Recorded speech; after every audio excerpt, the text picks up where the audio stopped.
اور یہ بھی اللہ کے شانوں کے احسان ہے کہ اللہ پاک نے ہم اور آپ کو ایمان کی نعمت عطا فرمانے کے بعد سید کائنات کی آقائے نامدار حضرت محمد مصطفیٰ صلی اللہ علیہ وسلم کی مبارک اور عظیم امت میں پیدا فرمایا اور اس خیر امت میں پیدا فرمانے کی سعادتوں سے نوازا۔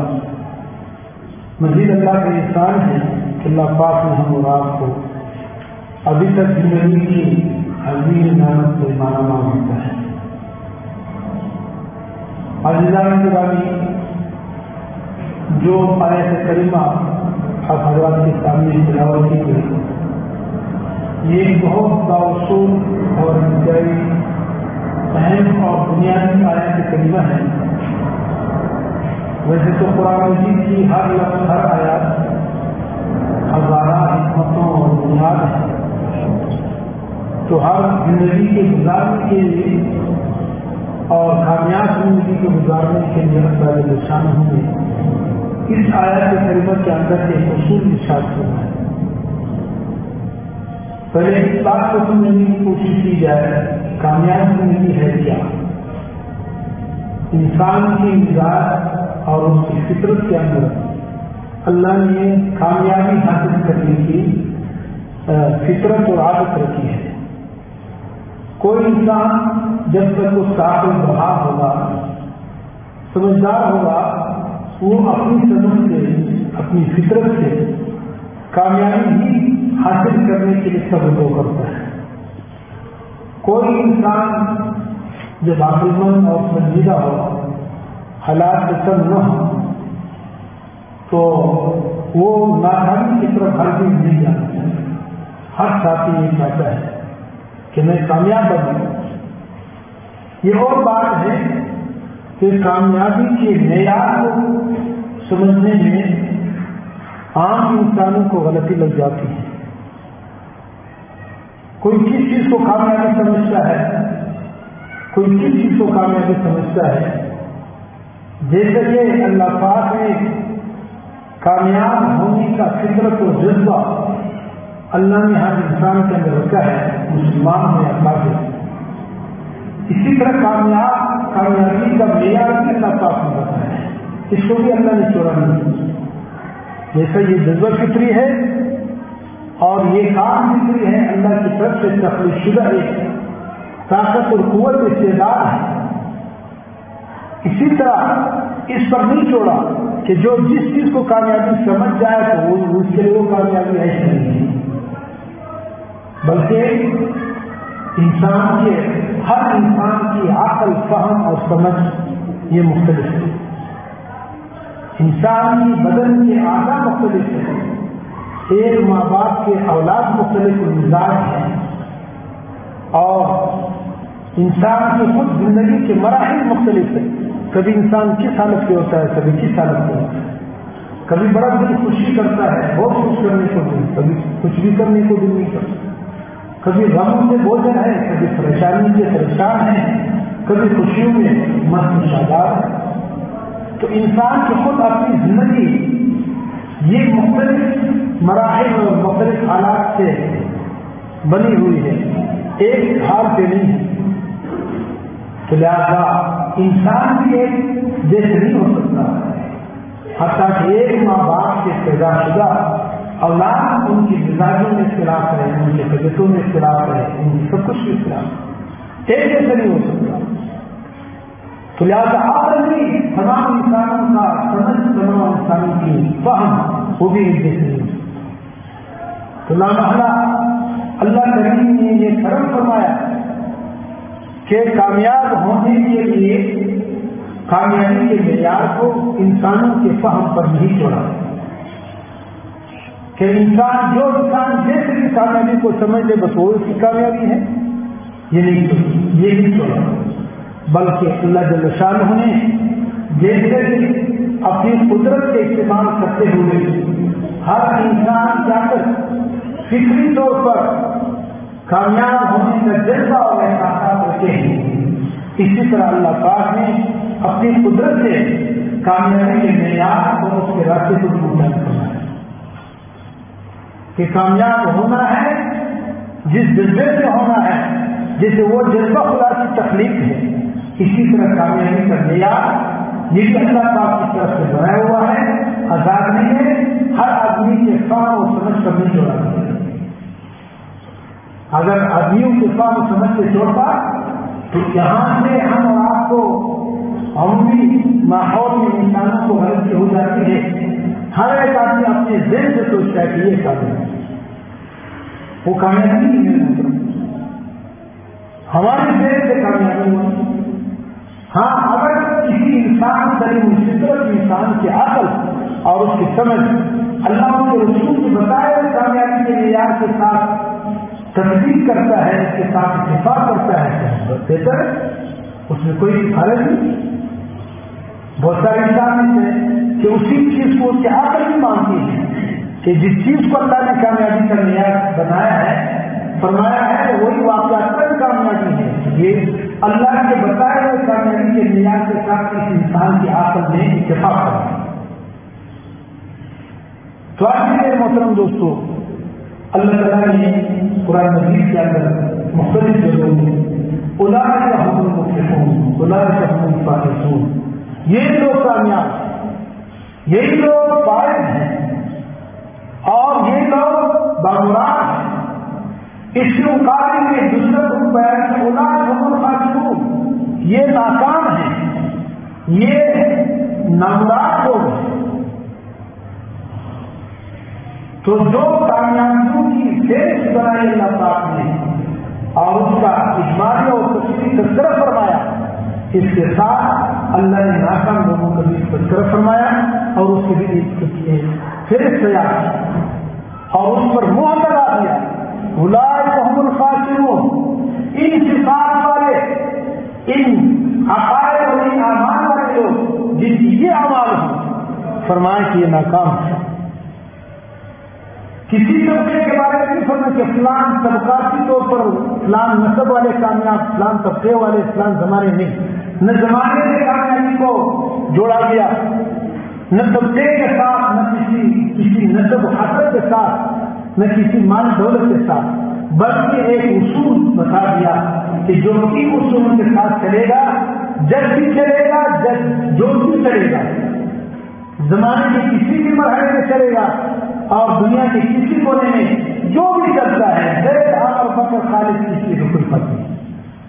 اگر ان کامیابی کے اصولوں کو اختیار کرتا ہے، اولئک هم المفلحون، یہ فلاح پانے والے ہیں اور یہ کامیاب ہونے والے ہیں۔ اور اس کے برخلاف اگر حسب نسب میں سب سے اعلیٰ نبی کے خاندان ہے، نبی کے زمانے کا ہے، نبی کے ساتھ گفتگو کرنے والے لوگ، یہ سب اگر اس اصول کے مطابق پابندی نہیں کرتا تو اس کے بارے میں فرمایا یہ لوگ سارے بارے۔ تو میرے محترم دوستوں، ہم اور آپ کو اس بارے میں یہی سوچنا چاہیے کہ آج اللہ ہم اپنی زندگی سے قرآن کے بتائے ہوئے مبارک کے تعداد سے ہمیں کامیابی کے کون سے اصول ملتے ہیں، یہ اپنے ذہن سے کیا کریں۔ آج ذہنی آزادی کے نام پر، آزادی رائے کے نام پر قرآن حدیث کی اپنی منمانی تشریحات کرتے ہیں، حالانکہ یہ بہت غلط بات ہے۔ آزادی ہے، نام آزادی کا ہے، یہ گمراہی ہے۔ اللہ کے کلام، اللہ کے نبی کی کلام، اس کے مفہوم، اس کو اللہ کے بتائے ہوئے منزل کے خلاف ہم اپنی منزل سے سمجھنا چاہے، یہ حماقت ہے، کوئی نہیں سمجھ سکتا۔ یہ تو دنیا میں بھی ہے، آپ کی بات کرے، آپ ایک مفہوم ہوتا ہے، آپ ایک ارادہ ہوتا ہے کہ اس بات سے میرا یہ مقصد ہے، جو آپ کا مخاطب اور آپ کو سننے والا ہے وہ آپ کی بات سے غلط مطلب لے لے تو کیا اس کی یہ بات ٹھیک ہے؟ آپ خود فوراً بھائی میرے مطلب یہ نہیں بات سے سمجھائیں، میں متکلم ہوں، میں بات کرنے والا ہوں، میں جو بات کرتا ہوں میری بات کا مقصد یہ ہے، میں جانتا ہوں۔ اگر کوئی آدمی آپ کی بات کا غلط مطلب لے لے اپنی مرضی سے تو کبھی اس کی وہ بات صحیح نہیں، لوگ اس کو تسلیم نہیں کرتے کہ بھائی جو بولنے والا ہے اس سے پوچھو کیا مطلب ہے۔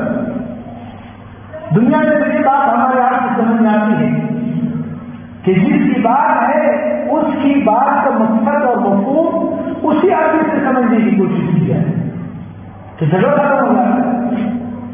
لیکن میں محترم دوستوں، اگر بیڑا فرق ہے امت کا یہاں قرآن حدیث کو ہم نے اپنے ہاتھ کی چیز سمجھ لیا.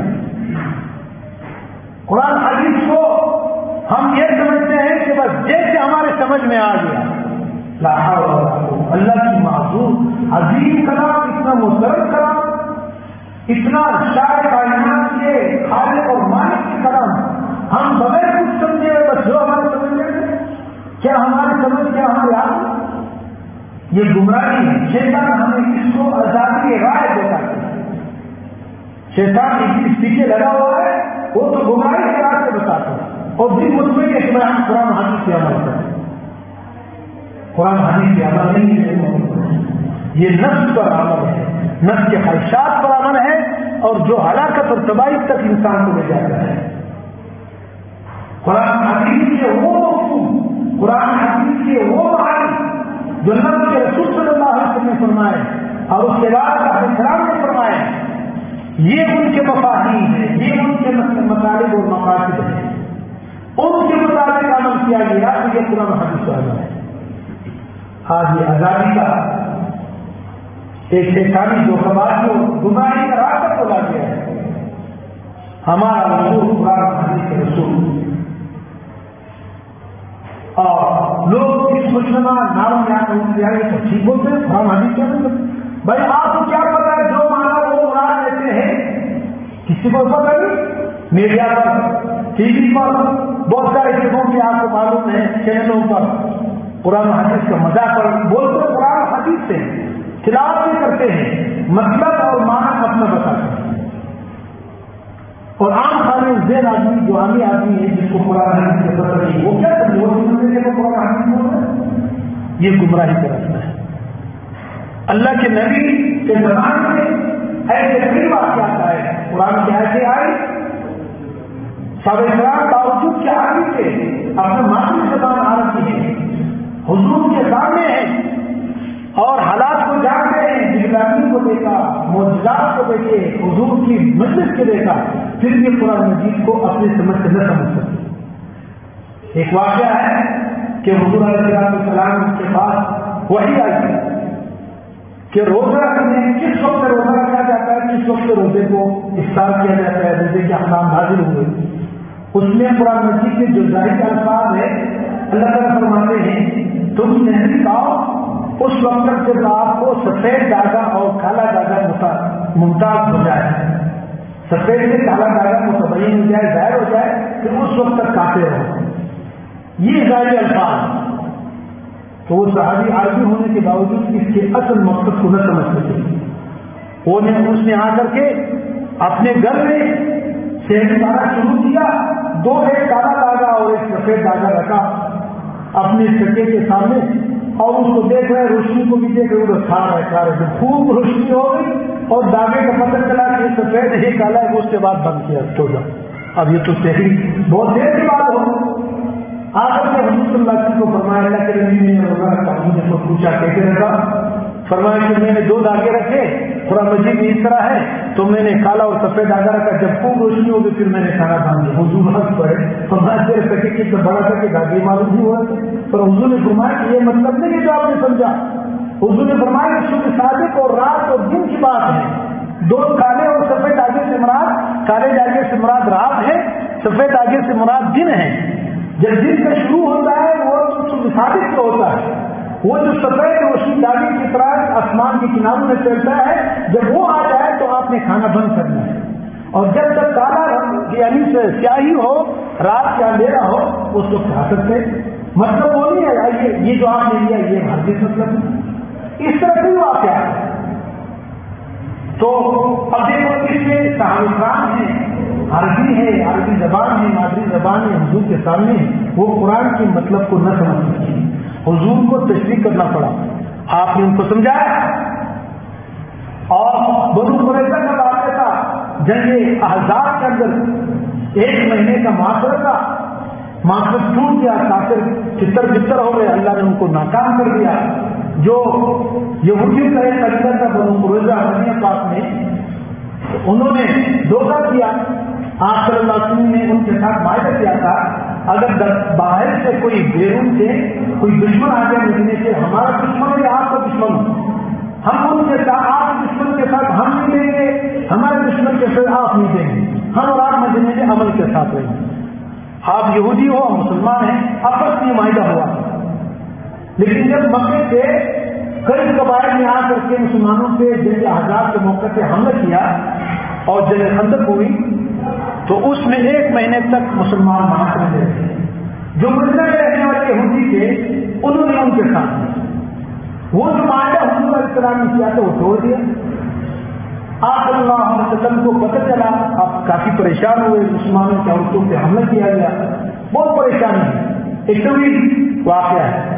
اس میں جب کافروں کو اللہ نے شکست دی اور کافر چلے گئے، سخت ہوا چلی اور ان کے چہرے اکڑ گئے، جانور ہلاک ہونے لگے، تو سب نے کوچ کرنے کے ارادے سے چلے گئے، نامراد ہو کر چلے گئے.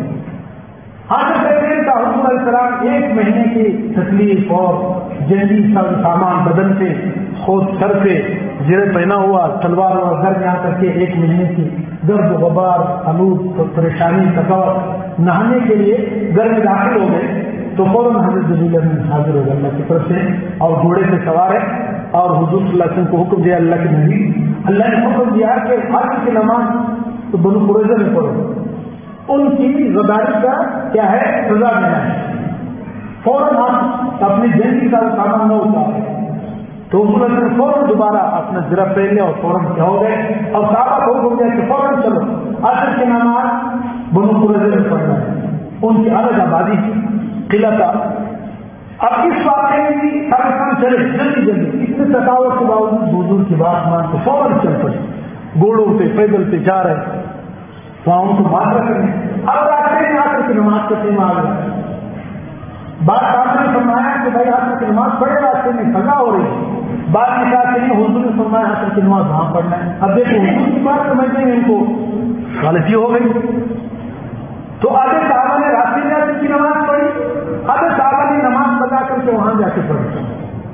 آپ رسول پیچھے سے جب پہنچ گئے تو صحابہ نے اللہ کے نبی آپ نے حکم کہا کہ عصر کی نماز بنو قریظہ میں، وہ تو راستے میں وقت آ گیا، ان لوگوں نے پڑھ لیا، ہم نے نہیں پڑھا. حضور نے دونوں کی تصدیق کی، فرمایا کہ میرا مقصد یہ تھا کہ جلدی جانے کا، یہ نہیں کہ عصر کی نماز تم قضا کرو. جنہوں نے پڑھ لی اسے انجوائے کر دیا، جنہوں نے غلطی سے قضا کر لیا ان کو بھی اللہ اجر دیں گے.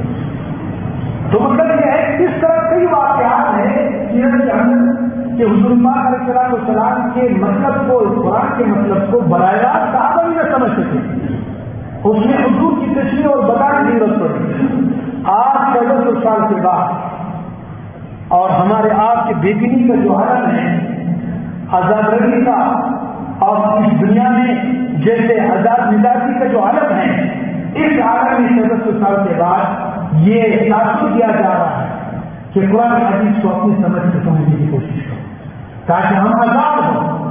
قرآن مجید کے اندر ایسے آتے ہیں، حدیث میں ایسی باتیں ہیں کہ وہ ہم آپ عوام کے سامنے بیان نہیں کر سکتے، آپ غلط اثر کریں. یہ ہمیں بتایا جاتا ہے مدارس کہ اگر وہ اس کو بغیر مطلب کہ آپ ابھی بتا دیں تو حیران ہو جائیں گے، آپ ڈسٹرب ہو جائیں گے کہ بھئی یہ کیا مطلب ہے، یہ بتا رہے ہیں. کیونکہ ہمارے پاس وہ ہے وہ آپ نہیں ہے. محدثین نے، تابعین نے، ائمہ کرام نے قرآن مجید کو سمجھا اور اس کے مطالب کو واضح کر دیا کہ اس آیات کا مطلب یہ ہے، اس حدیث کا مطلب یہ ہے، اور وہ بھی اپنی طرف سے نہیں، ایک اللہ نے ان کو اجتہاد کا ملکہ دیا تھا. اللہ نے وہ صحابہ کے دیکھنے والے، صحابہ کے دیکھنے والوں کے دیکھنے والے تھے. زمانہ میں اس سے زیادہ پاکیزہ تھا، پرفتن نہیں تھا، اسلامی حکومت کی نفس کے خواہشات نہیں تھے، دنیا کی یہ مصیبتیں نہیں تھی جیسے آج کل، اتنے پاکیزہ زندگی. اور اس زمانے کے لیے حضور نے خود فرمایا کہ سب سے زیادہ بہترین میرے زمانہ ہے، پھر اس کے بعد دوسرا زمانہ، پھر اس کے بعد تیسرا زمانہ. یہ ان 3 زمانوں میں قرآن مجید کے مفاہیم اور احادیث کے معنی کو علماء نے، تابعین نے، ائمہ کرام نے متعین کر کے عوام کے لیے راستہ آسان کر دیا کہ آپ سے عمل کرو. ان لوگوں نے بڑے احتیاط کے ساتھ، تقویٰ کے ساتھ، اپنی خواہشات سے ہٹ کر رات دن محنت کر کے قرآن مجید کو اور حدیث پر عمل کرنے کو ہمارے آپ کے لیے شاہراہ کھول دیا. آج 10 سال کے بعد آنے والے جس کے نہ تقویٰ کا کوئی اعتبار نہ ان کی عقیدے کا کوئی اعتبار، کوئی پتہ نہیں عقیدہ کیا چیز ہے کچھ نہیں، بس قرآن حدیث کو خود گھر میں بیٹھے کمپیوٹر کی طرح اور اس کی طرح اس سے سمجھنے اسے عمل کرنے کی، یہ شیطانی ہو رہا ہے. تو میرا عزیزان گرامی، آپ حضرات کو اتنا لمبا یہ پروسیجر اس لیے بتایا گیا کہ آج کل اس آزادی فکر سے اپنے آپ کو بچایا. آزادی فکر یہ نہیں ہے، یہ گمراہی ہے. شیطان نورانی خیالوں میں قرآن حدیث سے ہٹ کے ہم مراد کو اپنے نفس کے خواہشات کے تابع بنانے کے لیے ہمیں قرآن حدیث بتاتے ہیں. اس کا امتیاز اور اس کا فرق سوائے اللہ والوں کے اور جو ہمارے اکابر اپنے ماضی سے رشتہ جوڑنے کی ضرورت ہے. اگر اپنے ماضی کو چھوڑ دیا تو ہم جو ہے مراد کسی درجے کے ملے ہیں. ہم مراد کا دین کس نے پہنچایا؟ ہمارے اکابر نے پہنچایا، بڑوں نے پہنچایا، صحابہ نے پہنچایا، صحابہ کے شاگردوں نے پہنچایا، ان کے شاگردوں کے شاگردوں نے پہنچایا. اگر وہ لوگ نہ پہنچاتے آج پتہ نہیں ہم کس سکھ کے گھر میں، کس ہندو کے گھر میں، کس یہودی عیسائی کے گھر میں پیدا ہو، ایمان کو کوئی پتہ ہی نہ ہو. آج یہ کوشش کی جا رہی ہے اتنے زیادہ ہے کہ اپنے اکابر کو کچھ نہ سمجھو، کچھ نہیں، وہ بھی آدمی ہم بھی آدمی. جس قوم کا رشتہ اپنے ماضی سے ٹوٹ جاتا ہے وہ گمراہی کے گڑھوں میں چلا جاتا ہے اور ہمارا شاہراہ ہوتی ہے.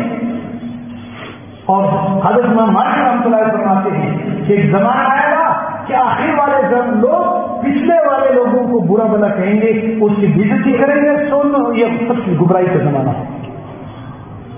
تو آج یہ کر رہا تھا میرے محترم دوستوں، اس آیات کریمہ کے اندر ایک اصول بیان کیا گیا ہے اور کامیابی کا ایک معیار بتایا گیا ہے کہ کامیابی کس چیز کا نام ہے. اصول کیا ہے؟ ان کنتم تحبون اللہ فاتبعونی یحببکم اللہ. اللہ تعالیٰ فرماتے ہیں کہ اللہ سے محبت کرنے کا دعویٰ کون کرتا ہے؟ کسی ہندو سے بھی پوچھو، صرف نام تو فرق ہے، وہ بھگوان کہتے ہیں، ہم اللہ کہتے ہیں. ان کی رزق بھی اللہ ہے، سکھ بھی اللہ کو مانتے ہیں، عیسائی بھی خدا کو مانتے ہیں، لیکن اپنی مرضی سے مانتے ہیں، اپنے انداز سے مانتے ہیں. اسی لیے تو کافر ہیں. ہم اللہ کو مانتے ہیں اللہ کے نبی کے بتائے ہوئے طریقے سے.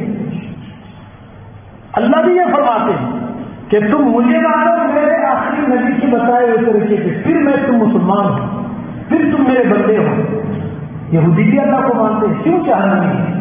وہ آخرت کو مانتے ہیں، جہنم کو مانتے ہیں، جنت کو مانتے ہیں، حساب کتاب کو مانتے ہیں. وہ کہتے نہیں آخری نبی نہیں، ہمارے نبی نے جو بتایا ہوئے. عیسائی بھی مانتے ہیں، وہ اس لیے کافر ہیں کہ وہ اللہ کے نبی کی ختم نبوت آج اللہ کے بتائے ہوئے اللہ کے کیا ہے احکام اس کو نہیں مانتے، اس لیے وہ دار اسلام سے خارج ہے. کیونکہ اللہ کے نبی نے فرمایا کہ اگر میرے زمانے میں حضرت موسیٰ علیہ السلام خود زندہ ہو جائے، جو یہودی اس کو مانتے ہیں، اس کو بھی میرے اتباع کے بغیر کوئی چارہ کار نہیں ہوگا، اس کو بھی جنت اور نجات ملے گی محمد رسول اللہ صلی اللہ علیہ وسلم کی اتباع کرنے. اتنا واضح تھا. حضرت عیسیٰ علیہ السلام جو ہمارا آپ کا عقیدہ ہے اہل سنت والجماعت کا کہ آخر زمانے میں تشریف لائیں گے دمشق کے جامع مسجد میں، اور حضرت امام مہدی علیہ السلام سے مل کر دجال کے ساتھ لڑائی کریں گے، اس کو قتل کریں گے. تو فرمایا کہ حضرت عیسیٰ علیہ السلام نبی ہونے کے باوجود وہ بھی نبی ہوگا لیکن اپنی شریعت نہیں کریں گے، بلکہ نبی کی شریعت کی اتباع کر کے امام مہدی رحمۃ اللہ علیہ کے پیچھے لگ کر کے پھر وہ کیا ہے وہ اس کی بات مانی جائے گی، وہ اپنی نبوت نہیں کریں، نبی ہوگا، شریعت محمد رسول اللہ صلی اللہ علیہ وسلم. یعنی ان کو بھی نجات حضور علیہ السلام کی اتباع میں ملے گی. اس لیے جو بھی حضور کی اتباع کے خلاف ہوگا تو وہ کبھی نجات نہیں پا سکتا. لیکن اتباع کون سی؟ اپنی مرضی کے لیے کہ میں حضور کی اتباع کرتا ہوں، جیسے صحابہ ہمارے آئمہ ہمارے بزرگوں نے کیا، وہ اتباع مراد ہے. اب کس میں عقیدے میں بھی، عمل میں بھی، اخلاق میں بھی، معاملات میں بھی، رہن سہن میں بھی، معاشرات میں بھی. حکومت ہو سکے ان کے مطابق، سیاست ہو ان کے مطابق، گھر کا کاروبار ہو، گھر کے نظام ہو ان کے مطابق. خرید فروخت ہو، معاملات ہو، سب میں ان کی اتباع ہو، اس کا نام اتباع ہے۔ صرف 5 وقت نماز پڑھنے کا نام اتباع نہیں، یہ تو صرف عبادات کا لیں گے۔ 4 شعبے ہیں دین کے: عبادات، معاشرات، معاملات، اخلاقیات۔ ان چاروں شعبوں کے اندر ہم 100% اللہ کے نبی کی طرف، ہمارا اخلاق نبی کی طرف ہو۔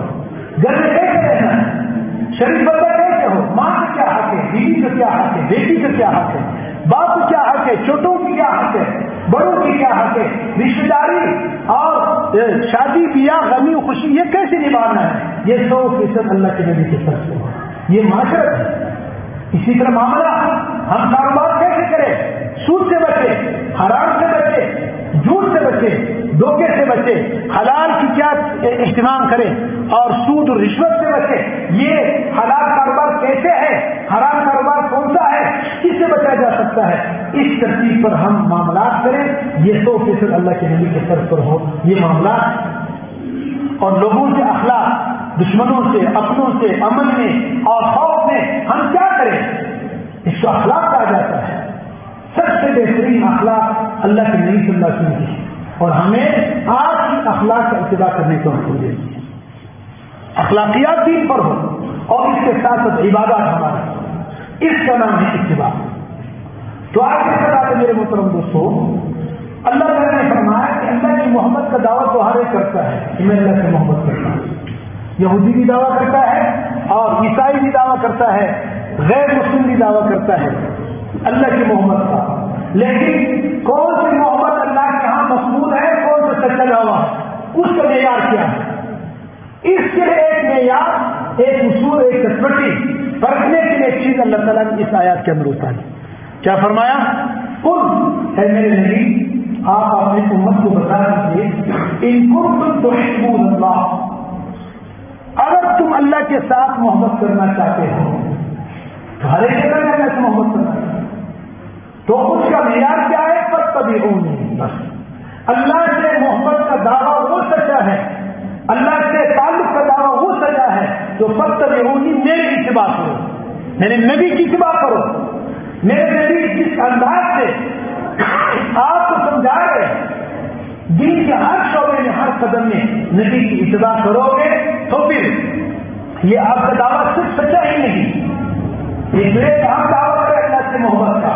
یہ نبی کی اتباع اتنی قیمتی ہے، اللہ کو اپنی محبوب کی اتباع اتنا پسند ہے، صرف آپ کی دعوے کی سچائی نہیں ہوئی بلکہ اللہ تعالیٰ فرماتے ہیں قل ان کنتم تحبون اللہ، اگر تم اللہ سے محبت کا دعویٰ کرتے ہو فاتبعونی، پوری طور پر میری نبی کی اتباع کرو، پھر کیا ہوگا؟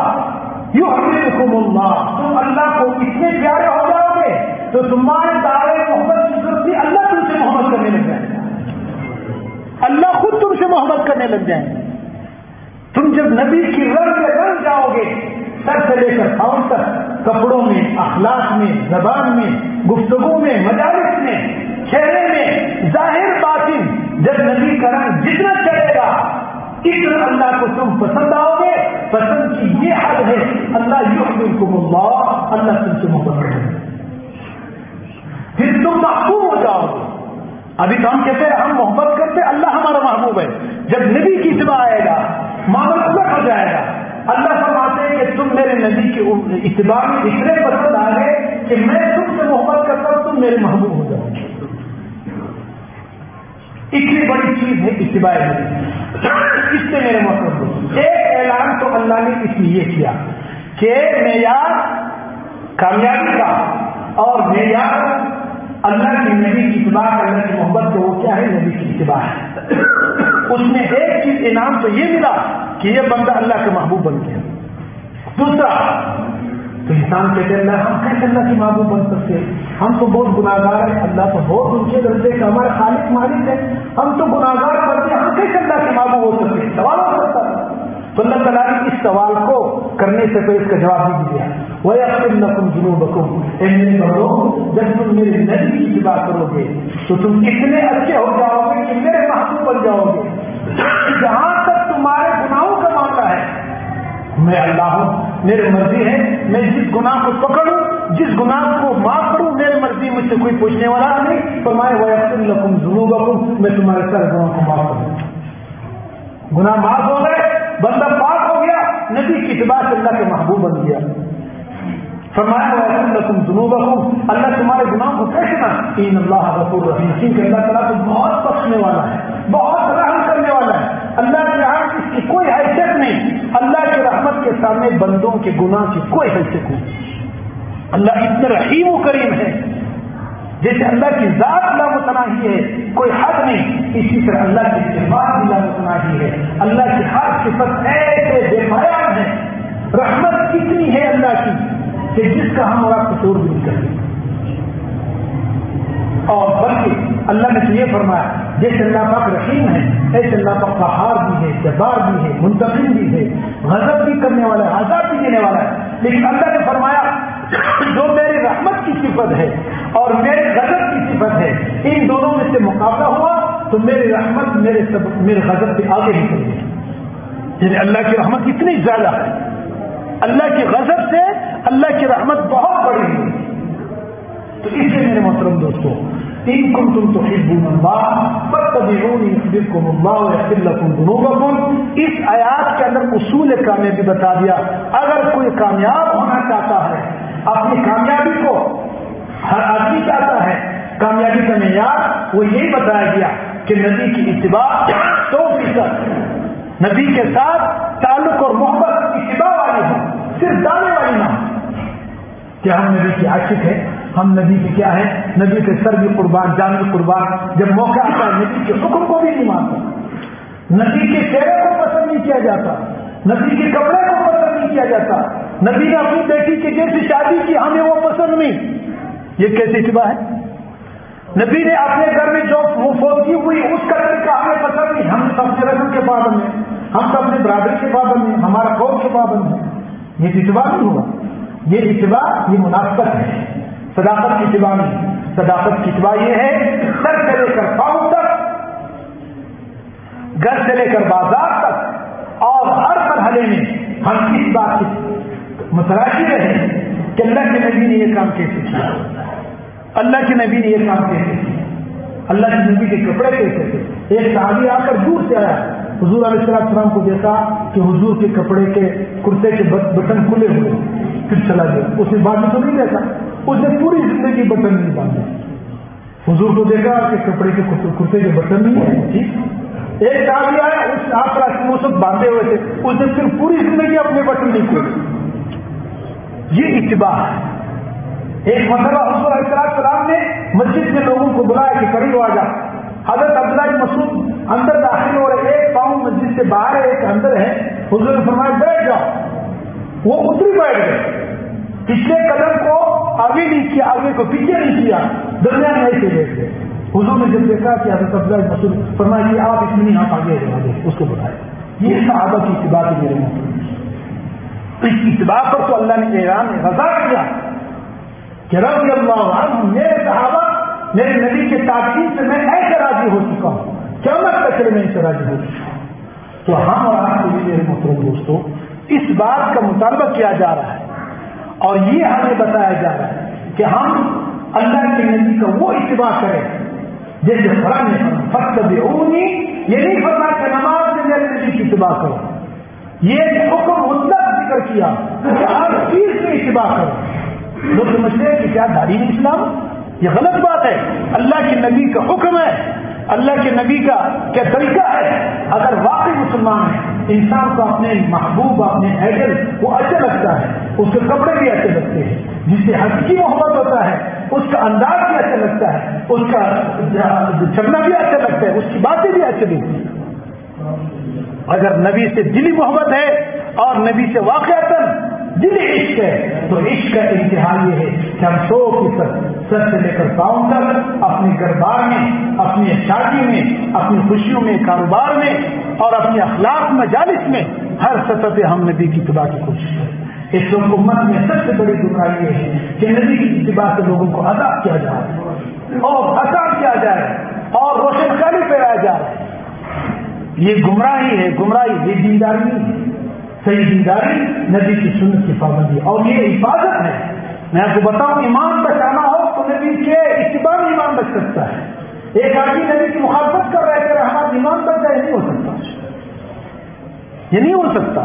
اگر واقعی ایمان کے ساتھ ہمارا تعلق ہے، آخرت پر ہمارا آپ کا ایمان ہے اور حساب کتاب کے دن کے لیے ہمارا آپ کا عقیدہ ہے، تو ایمان جیسے آج کل جیسے حالات چل رہے ہیں، منٹوں میں ایمانوں سے سزا ہو رہے ہیں، ایمان منٹوں میں ایمان رخصت ہو رہا ہے. ایمان بچانا چاہتے ہو تو نبی کی سنت کی اتباع ہے. اس کے بغیر نہ ایمان بچے گا، نہ مسلمان بچے گا، کوئی بھی نہیں بچ سکے گا. یہ آسان، اس میں خوشی بھی ہے. آپ یقین جانیں کہ دنیا کے جتنے بھی طریقے ہیں سب آدمی پریشان. جتنا دین سے اتباع نبی سے دور ہے اتنا پریشانی زیادہ ہے، جتنا نبی کے قریب ہے اتباع نبی کے قریب ہے اتنا پریشانی نہیں ہے. اس لیے ہر سطح پہ ہم کس کو یہ کامیابی ہے. اللہ ایک حدیث میں آتا ہے، اللہ کے نبی فرماتے ہیں کہ میں نے اللہ پاک سے تمام خیر کی چیزیں مانگی، جتنے خیر کی چیزیں تھیں میں نے اللہ پاک سے دعا میں مانگی، اللہ نے مجھے دے دیے. اور جتنے شرور تھے، جتنے فتنے تھے، جتنی مصیبتیں تھیں اللہ کے خزانوں میں، اس سے میں نے پناہ مانگی، اللہ مجھے اور میرے امت کو اس سے پناہ دے. اللہ کے نبی فرماتے ہیں اللہ نے میرے دعا قبول کر. اب وہ تمام خیر کہاں ہیں؟ اللہ کے نبی نے فرمایا میرے اتباع میں ہے. جو میں نے طریقہ کار جس چیز میں انداز میں اختیار کیا اس میں تمام خیر موجود ہے، اور جس چیز سے میں نے روکا ہے، جس چیز سے سختی سے روکا ہے اور اشارتاً روکا ہے اس میں شر ہے. اگر شر سے بچنا چاہتے ہو دنیا و آخرت سے تو جس چیز سے اللہ کے نبی نے منع کیا اس سے رک جاؤ، اور تمام خیر چاہتے ہو، تمام بلائیاں چاہتے ہو دنیا و آخرت سے تو اس میں فرمایا کہ جو اللہ کے نبی کی اتباع ہے، جس کا حکم دیا ہے اس کے پیچھے لگ جاؤ. جب یہ کریں گے تو انشاءاللہ وہ تمام خیر، تمام فیضات، تمام اچھائیاں وہ اللہ پاک کو ہمارا پوری فرمائے. اور نبی کی روکے ہوئے چیزوں سے جس نے اللہ کے نبی نے روک دیا، یہ مت کرو، خیانت مت کرو، جھوٹ مت بولو، بدنظری مت کرو، غیبت مت کرو، حرام مت کھاؤ اور رشوت مت کھاؤ، یہ اللہ کے نبی نے منع کیا ہے. ان 100% شر ہے، اس میں خیر نہیں ہو سکتا. جس چیز کو اللہ کے نبی شر بتا دے، بتاؤ اس میں خیر ہو؟ یہ کیسے ہو سکتا ہے کہ جس چیز کو اللہ کے نبی شر بتائے اور یہ بتائے کہ اس میں خیر نہیں، اور ہم اور آپ یہ سمجھے کہ اس میں ہمارے خیر ہوگا؟ نہیں. بظاہر تو بڑے پیسے نظر آئیں گے، بڑے مال نظر آئیں گے، بڑے اچھے چیز نظر آئیں گے، اس کے اندر وہ تمام بنائے ہیں جو ہم اور آپ نہیں سمجھتے. اس لیے آج یہ جو بیماریاں ہیں، جو فسادات ہیں، جو گھروں میں ناشکریاں ہیں، آپ کسی بھی مصیبت کے بارے میں آپ اس کی تلاش کریں، تحقیق کریں، کہیں نہ کہیں آپ کو مل جائے گا جہاں آپ اس میں خلاف نبی، خلاف شریعت، کوئی بھی جھگڑا، کوئی بھی فساد، آپ اس کے کڑیوں کو ملاتے جائیں، آپ کو سمجھ میں آ جائے کہ کہیں پر اللہ کے نبی کی نافرمانی ہو، اس وجہ سے مصیبت ہو کتنا آ گیا.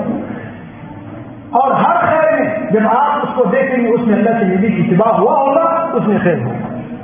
تو اس سے میرے محترم دوستوں، یہ بھی صرف نمازوں کے لیے نہیں، تمام انسانیت کے لیے، تمام انسانیت کا حق ہے، اور تمام انسانیت اللہ کے مخلوق ہے. اللہ چاہتے ہیں کہ میرے مخلوق کامیاب ہو. اللہ یہ نہیں چاہتے تھے وَلَا يَرْضَىٰ لِعِبَادِهِ الْكُفْرَ. اللہ فرماتے ہیں اللہ تعالیٰ اپنے بندوں کے لیے کفر پر، نافرمانی پر، گناہوں پر اللہ خوش نہیں. اللہ نہیں چاہتے کہ میرے بندے گناہگار ہوں، مجھ سے دور ہوں. اللہ چاہتے ہیں میرے بندے میرے پاس کامیابی کے ساتھ، سرخروئی کے ساتھ. اللہ بہت کریم ہے بندے کی ہر چیز کو. اسے فرمایا گیا فرق کثیر، میں تمہارے ہر گناہ کو پکڑتا نہیں ہوں، ہر نافرمانی کو پکڑتا نہیں، بہت سے میں درگزر کرتا ہوں. اگر ایک ایک گناہ کو پکڑے تو فرمایا کہ ایک بھی زندہ انسان اس کائنات میں نہیں رہ سکتا. یہ اللہ کی طرف نوازی ہے. انسان اپنے اندر دیکھے صبح سے لے کر شام تک ہم کتنی نافرمانیاں کرتے ہیں. کیا حق حاصل ہے ہمیں؟ کھانا اللہ کا ہے، پانی اللہ کا ہے، ہوا اللہ کا ہے، زمین اللہ کی ہے، یہ ساری گاڑیاں، یہ ساری سب کچھ اللہ کی ہے. ہمارے بدن کی پرزے، ہمارے بدن کے اعضاء جو کام کرے گی اللہ کے حکم سے کرے. ایک دن سے اللہ پاک ہمارے آپ کے دماغ کو شل کر دے، ختم کر دے تو کوئی بچا نہیں سکتا. اتنا اللہ کی کرم نوازی ہمارا کے ساتھ. اس کے باوجود اتنے کریم آقا کی، اتنے کریم مولا کی نافرمانی کرنا، یہ سب سے زیادہ نمک حرامی اور انسان کے سب سے زیادہ ناکامی. تو اس سے میرے محترم دوستوں، ہم راہ کریں اپنی پوری زندگی کو شریعت کے مطابق بنانے کی کوشش کرے اور پوری زندگی کو سنت کے اتباع کے مطابق بنانے کی کوشش کرے. یہی اس وقت جو ہے پوری دنیا میں فتنوں سے بچاؤ کی حفاظت ہے اور فتنوں سے شر سے دنیا و آخرت کی تمام بلائے اور مصیبتوں سے بچاؤ کی حفاظت کا راستہ اللہ کے نبی کی 100% اتباع ہے. 100% ہر مرحلے میں، ہر حال میں، ہر جگہ میں یہ اتباع کیا تو انشاءاللہ کامیاب. جہاں اتباع میں ناکامی ہوئی تو کامیابی کبھی نہیں ہوئی. اللہ تعالیٰ ہمارا عمل توفیق نصیب